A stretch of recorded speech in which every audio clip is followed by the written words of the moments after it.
सोचिए, अगर किसी राक्षस के शरीर से गिरने वाली एक एक बूंद खून से हजारों नए राक्षस जन्म लेने लगें, तो उसे हराएगा कौन? यही रहस्य छिपा है मां काली के उस उग्र, भयावह और दिव्य रूप में, जिसे देखकर रोंगटे खड़े हो जाते हैं। पश्चिम बंगाल के कालीघाट मंदिर में मां काली की प्रतिमा जीभ बाहर निकाले हुए दिखाई देती है, खून की प्रतीकात्मक धारा के बीच खड़ी हुई। पहली नजर में मन प्रश्न करता है, आखिर मां को इतना विकराल रूप क्यों धारण करना पड़ा? कहानी शुरू होती है सतयुग से। एक असुर था, रक्तबीज। उसने कठोर तप करके ब्रह्मा से वरदान प्राप्त किया, मेरे शरीर से गिरने वाली हर रक्त की बूंद से एक नया रक्तबीज उत्पन्न हो।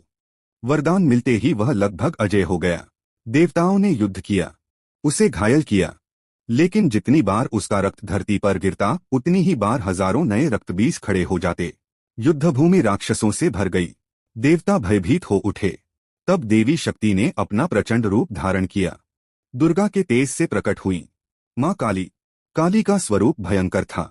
काले वर्ण की देह, बिखरे केश, हाथों में अस्त्र और आंखों में अग्नि।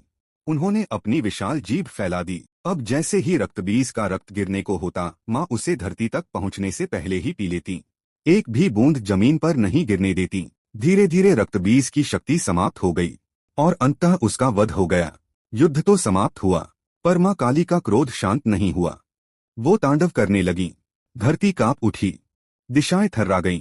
तब स्वयं शिव उनके चरणों में लेट गए।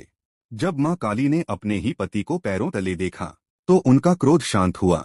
लज्जा से उनकी जीभ बाहर निकल गई। कहा जाता है कि कोलकाता का कालीघाट मंदिर उसी क्षण का प्रतीक है, जहां आज भी मां काली उसी उग्र, दिव्य रूप में विराजमान हैं। स्थानीय लोगों का कहना है, रात के समय मंदिर परिसर में कभी कभी पायल की हल्की झनकार सुनाई देती है, कभी धीमी सी हंसी, लेकिन कोई दिखाई नहीं देता। यह आस्था है या रहस्य? यह विश्वास है या अनुभव? अगर आप मां काली की शक्ति में विश्वास रखते हैं, तो कमेंट में लिखिए, जय मां काली।